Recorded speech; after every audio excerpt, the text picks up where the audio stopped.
People like scary things that go flying and crawling in the night. Something just about the mysterious and the unknown, I think, draws people in. They are the only mammals that are capable of self-propelled flight. Fears come up because they don't know the other side.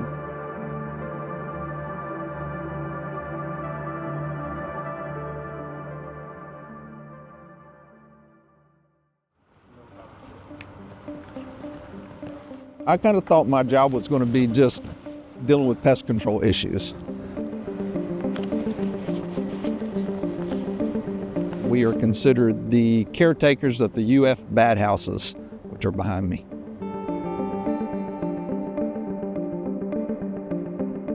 Around 1988, Johnson Hall had a large bat colony living there, about 5,000 bats. They had a grease fire and the whole building burnt down, and when they did, the bats relocated and they went over to the stadium.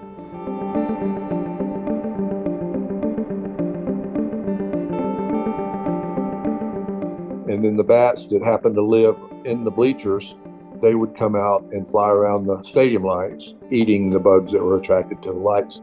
The decision was made, well, let's try and build a bat house for the bats to live in.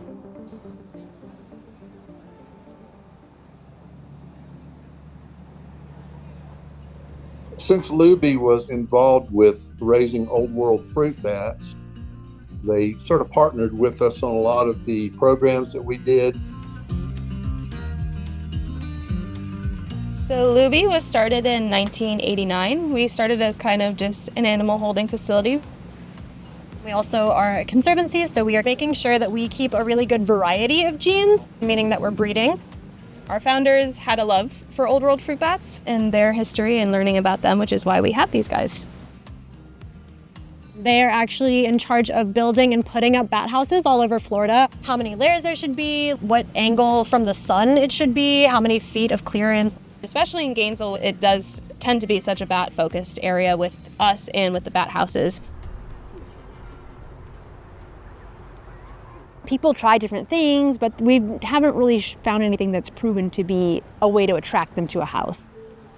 We did everything from getting bat guano or bat poop and putting it inside there. We had tape recordings of bats chirping and everything, but no one really knew bat language.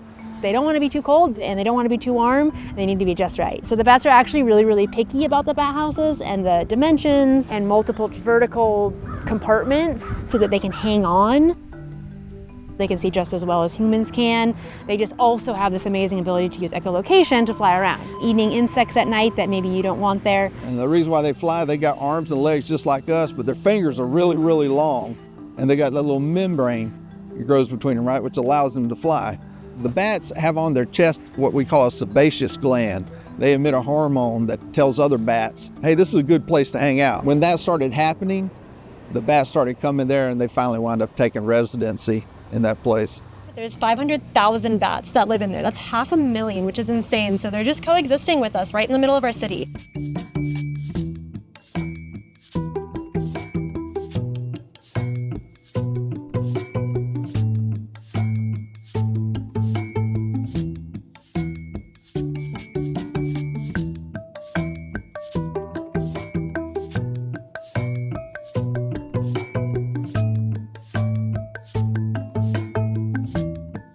One of the first bat houses, the floor collapsed. A lot of bats died, and so a lot of those bats ended up in the collections here. So it's hard to ignore bats.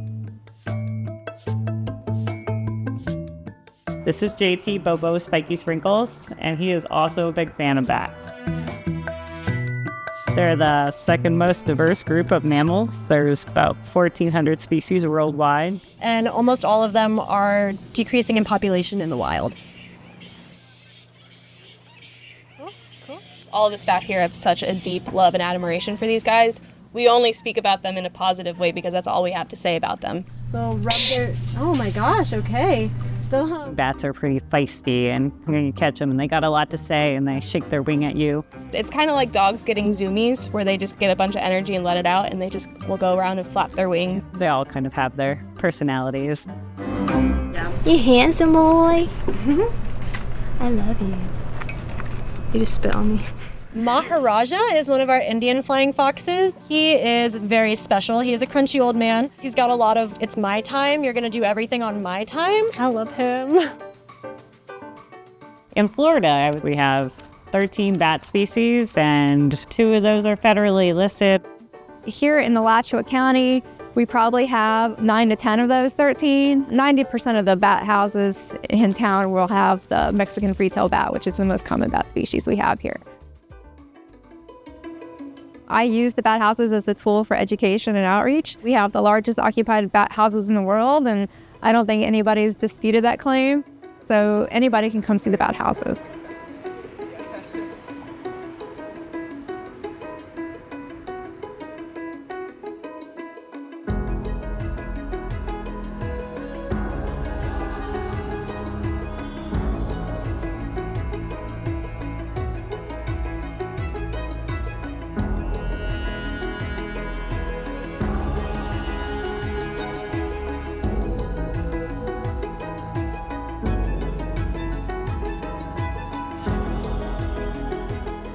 Watching the bats really is getting people involved. I think they're fun to watch, and they do like the little funnels coming out, so it's a good time. This is a really cool thing to have, and it's great to have like the crops nearby too.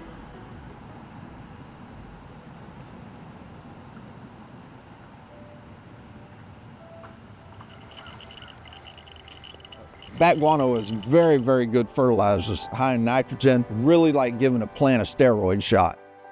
Food and pantry now, they'll mix it in with their compost and use it for their gardening and stuff like that.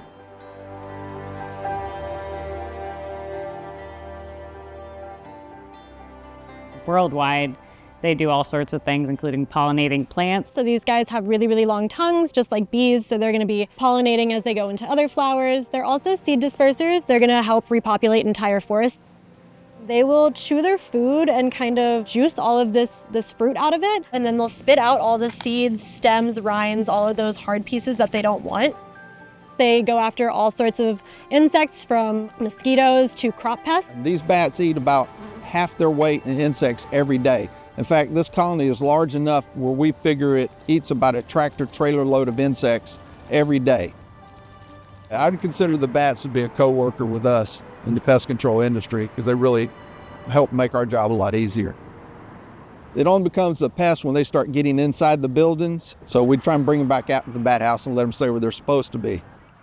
I have one of the busier routes on campus, so I probably get 3 to 4 bat calls a month. Sun comes out and they don't make it back to the bat houses in time, so they're just trying to find somewhere to hide until this next feeding time for them. We went up inside the new bat house right over here. It was full the last time we checked. Now there's none in there.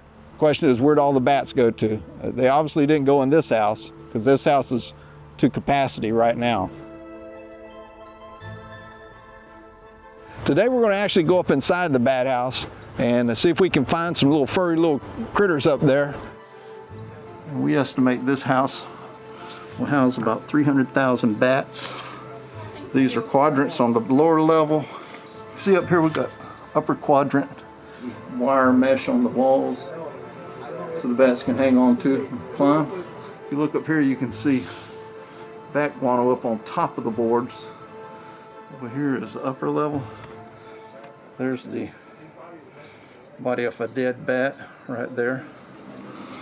Don't see any live bats. Surprisingly enough, we don't have any bat activity in this house right now. It looks like they've all migrated, which traditionally they don't do that, but I'm sure with all the hurricanes, they must have got word that are passing among us, let's get the heck out of town, man, they got a bad storm coming. Are they gonna come back, you think, after they figure it out? When we would come to watch, there was like mass hordes, like 3 big blooms. But this past month, there was like, I don't know, like 1 little funnel coming out.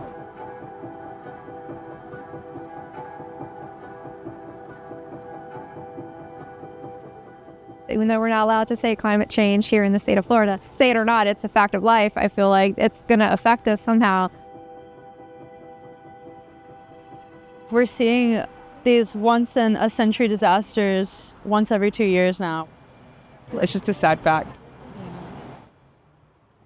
And that was actually one of the catalysts for the Bahamian research program, was how sea level changes in the past had affected the connectivity of the bats today. Sea levels were lower, the islands were closer together and more connected, so populations were more connected. Then sea levels rise, the bats become less connected to one another.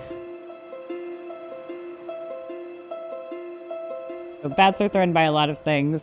One of the ones we're really interested in with cave bats because of white nose syndrome, which up north has knocked out almost 100% of bats in some cave colonies. White nose syndrome is a disease caused by fungi. It's pretty unusual because there aren't that many really serious pathogens on vertebrate animals. It was a fungus that was transported over from caves in Europe to our caves here. Most fungi don't like the body temperature of mammals in particular, so it stands out as being very unusual, and it's partly because of the biology of bats, because they go through hibernation and that's when they're targeted. And then the fungus irritates them, causes them to wake up, and there's no food. So the bats are basically then starving to death.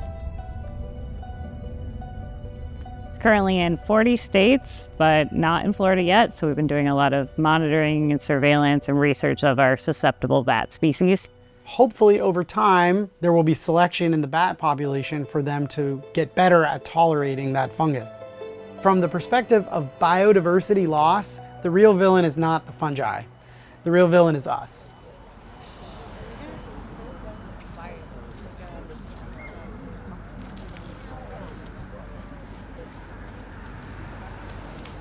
A lot of times people kill what they don't understand. Bats just want to be left alone. They're not trying to like ruin your life. They just happen to be in the wrong place at the wrong time. On the Florida Fish and Wildlife Conservation Commission website, if you have a bat that actually enters into the living space of your home, there is a list of trappers.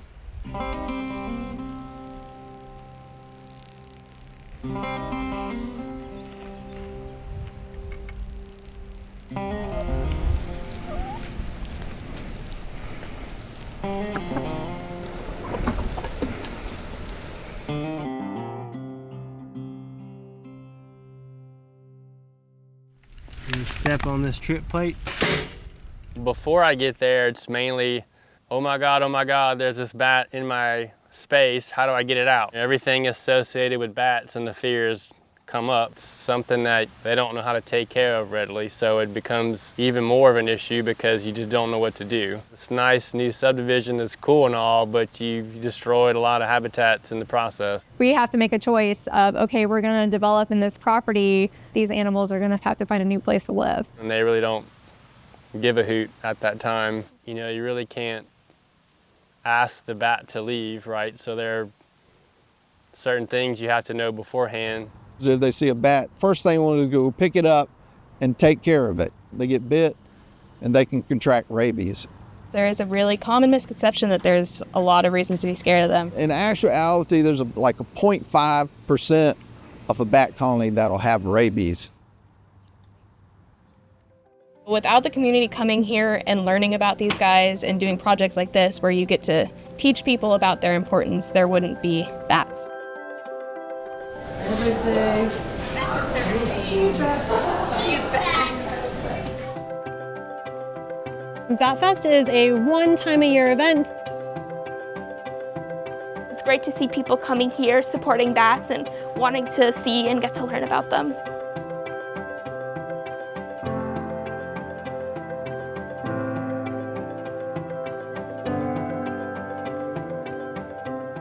We are pretty connected because we all collaborate and work together.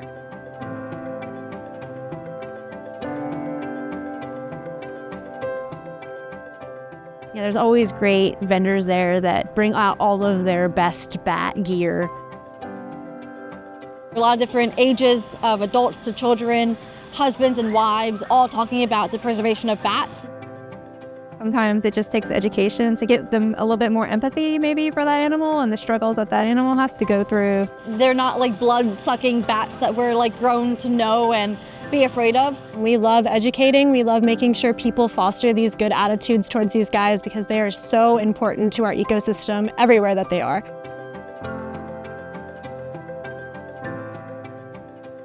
I love the bats, and the community loves the bats. They're helping us 100% every day.